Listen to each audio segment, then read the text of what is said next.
때는 춘추시대, 지금으로부터 약 2700년 전의 이야기입니다. 괭나라라는 작은 나라가 있었어요. 크지도 강하지도 않은 나라였지만 백성들은 평화롭게 살고 있었죠. 그런데 어느 날 나라 전체를 뒤흔드는 비보가 전해졌습니다. 태자께서 돌아가셨습니다. 태자가 갑자기 쓰러진 겁니다. 전날까지만 해도 건강하게 웃으며 공부하던 태자가 갑자기 기절하더니 숨을 거둔 거예요. 궁궐 안팎은 순식간에 통곡 소리로 가득 찼습니다. 아니, 이럴 수가. 우리 태자님이. 나라의 미래가 끊어졌구나. 궁녀들은 엎어져 울었고 신하들은 하늘을 원망했습니다. 왕과 왕비는 말할 것도 없었죠. 두 분은 아들의 시신 곁을 떠나지 못한 채 눈물만 흘렸어요. 의원들이 진맥을 해봤지만 모두 고개를 저었습니다. 맥이 끊어졌습니다. 이미 돌아가셨습니다. 시간이 흘러 반나절이 지났습니다. 태자의 몸은 점점 차가워졌고 입술은 푸르게 변했어요. 이제 남은 건 장례 준비뿐이었습니다. 궁궐에서는 서둘러 상복을 준비하고 장례 의식을 위한 준비가 한창이었습니다. 바로 그때였습니다. 한 남자가 괭나라 궁궐 앞을 지나가고 있었어요. 그는 허름한 여행복을 입고 있었고 등에는 약상자를 메고 있었죠. 그의 이름은 편작. 당시 중국 전역을 떠돌며 병든 사람들을 치료하던 전설적인 의원이었습니다. 하지만 그는 유명세를 즐기는 사람이 아니었어요. 그저 필요한 곳이 있으면 가고 아픈 사람이 있으면 치료할 뿐이었죠. 편작은 궁궐 앞에 이상한 분위기를 느꼈습니다. 뭔가 심상치 않은데? 궁궐 문 앞에는 사람들이 모여 있었고 곡소리가 들려왔습니다. 분명 큰일이 벌어진 것 같았어요. 편작은 궁궐 문을 지키던 문지기에게 다가가 물었습니다. 나라에 무슨 큰일이라도 생겼소? 어찌 이리 소란스러운 것이오? 문지기는 편작을 위아래로 훑어보더니 한숨을 쉬며 대답했습니다. 아이고, 보아하니 타지에서 오신 분이시군요. 우리 태자마마께서 오늘 아침 갑자기 쓰러지시더니 그만 돌아가셨습니다. 편적의 눈빛이 변했습니다. 태자가 얼마나 오래되었소?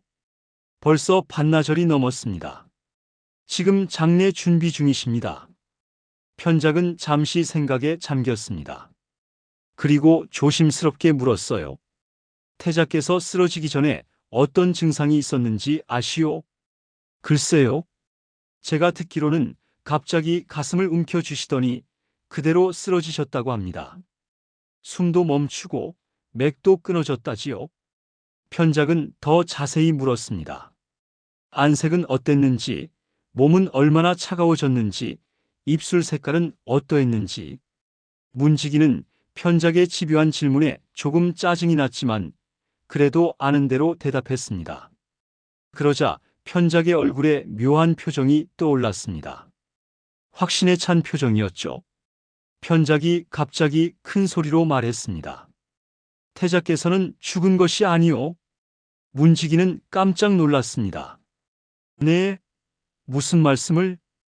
태자께서는 죽은 것이 아니라 잠시 기운이 막혀 숨이 멈춘 것뿐이요. 내가 그분을 다시 살릴 수 있소. 주변에 있던 사람들이 모두 편작을 바라봤습니다. 어떤 이들은 놀란 표정이었고 어떤 이들은 미친 사람을 보는 듯한 눈빛이었어요. 저 사람이 제정신인가? 죽은 사람을 살린다고? 허튼 소리를. 하지만 편작은 흔들리지 않았습니다. 나를 왕께 인도해 주시오. 내가 태자를 살려낼 수 있소. 지금 당장. 문지기는 난처했습니다. 이 이상한 나그네를 왕 앞에 데려가야 할까요? 만약 헛소리라면 자신도 벌을 받을 텐데. 하지만 편적의 눈빛에는 거짓이 없어 보였습니다. 그리고 문지기는 생각했죠.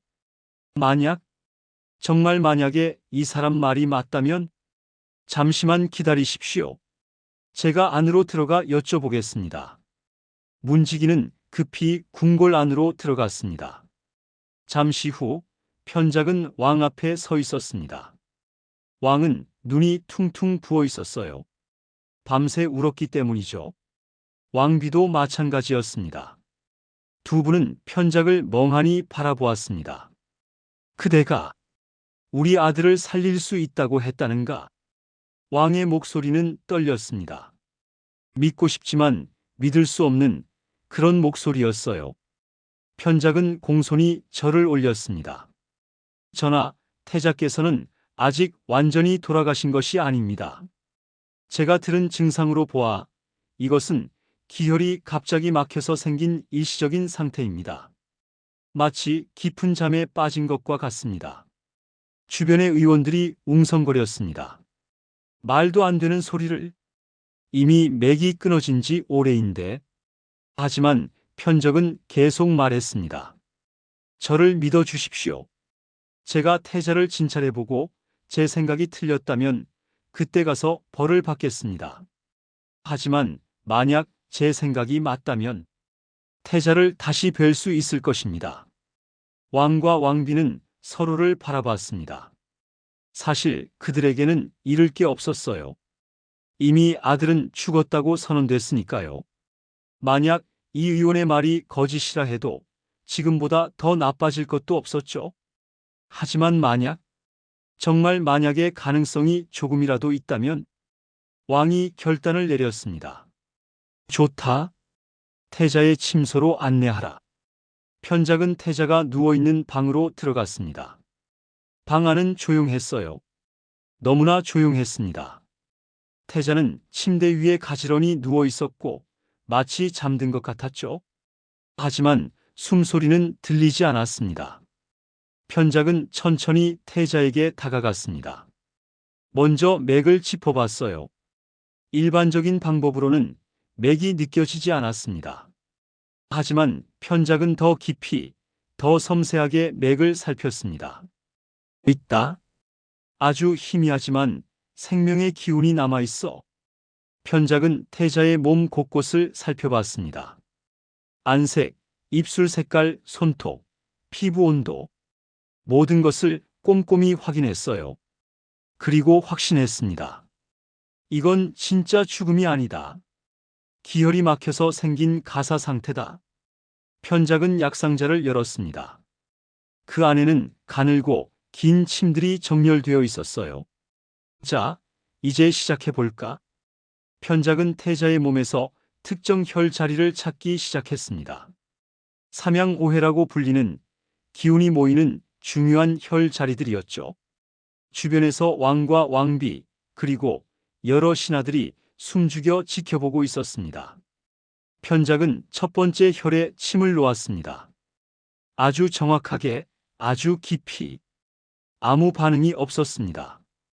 두 번째 혈에 침을 놓았습니다. 여전히 아무 변화가 없었어요. 왕비가 조용히 흐느끼기 시작했습니다. 역시 안 되는구나.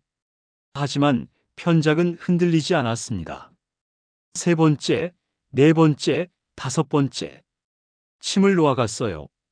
그리고 마지막 혈에 침을 놓는 순간, 태자의 입에서 가느다란 신음이 새어나왔습니다. 방 안이 순식간에 조용해졌어요. 모두가 숨을 죽였습니다. 지금 소리가. 편작은 침착하게 태자의 상태를 확인했습니다. 그리고 다시 몇 개의 혈에 침을 놓았어요. 태자의 신음소리가 조금 더 커졌습니다. 그리고 놀라운 일이 벌어졌습니다. 태자의 눈꺼풀이 미세하게 떨렸어요. 아들아! 왕비가 소리쳤습니다. 그리고 천천히, 아주 천천히 태자가 눈을 떴습니다. 어머니? 태자의 목소리는 약했지만 분명했습니다. 살아있었어요. 아들아! 아들!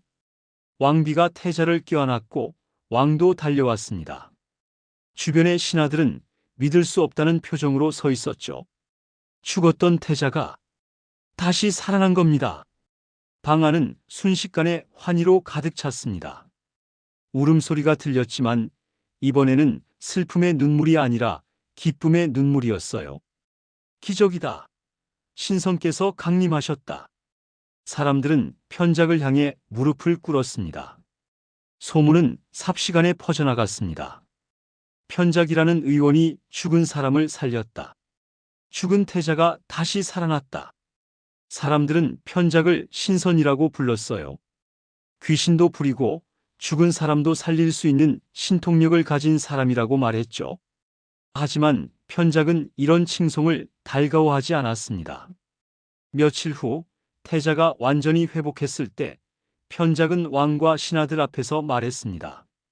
전하, 그리고 여러분, 제가 죽은 사람을 살린 것이 아닙니다. 사람들은 의아해했습니다. 아니, 그럼? 편작은 차분하게 설명했습니다. 태자께서는 원래 살 수 있는 기운이 몸속에 남아 있었습니다. 다만 그 기운이 막혀서 흐르지 못했을 뿐이죠. 마치 막힌 수로와 같았습니다. 나는 단지 그 막힌 곳을 뚫어서 기운이 다시 흐르도록 도왔을 뿐입니다. 편작은 계속 말했습니다. 만약 태자께서 진짜로 돌아가셨다면, 그러니까 정말로 생명의 불씨가 완전히 꺼졌다면 나도 어찌할 도리가 없었을 것입니다. 하지만 다행히 아직 불씨가 남아 있었기에 그것을 되살릴 수 있었던 것입니다. 왕이 물었습니다. 그렇다면 어떻게 그것을 알 수 있었소? 증상을 듣고 그리고 직접 진찰을 해보니 알 수 있었습니다. 진짜 죽음과 가짜 죽음은 다릅니다. 몸은 차가워 보여도 아직 생명력이 남아있는 경우가 있습니다. 중요한 건 그것을 발견하고 포기하지 않는 것입니다. 이 이야기는 기사회생이라는 고사성어로 전해집니다. 기는 일어나다, 사는 죽음, 회는 돌아오다, 생은 삶, 즉 죽음에서 일어나 삶으로 돌아온다는 뜻이죠. 하지만 이 고사성어의 진짜 의미는 단순히 죽었다가 살아났다가 아닙니다. 편작의 말처럼 진정한 기사회생은 아직 남아있는 생명의 불씨를 발견하고 그것을 되살리는 것입니다. 오늘 이야기가 여러분에게 작은 희망이 되었기를 바랍니다. 끝이라고 생각한 그곳에서 새로운 시작을 발견할 수 있기를, 절망 속에서도 아직 남아있는 가능성을 놓치지 않을 수 있기를. 여러분은 아직 끝나지 않았습니다. 여러분 안의 불씨는 아직 살아있습니다. 구독과 좋아요는 더 많은 희망의 이야기를 전하는 데 큰 힘이 됩니다. 다음 영상에서는 또 어떤 감동적인 고사성어로 찾아올까요? 여러분, 오늘도 희망을 잃지 마세요.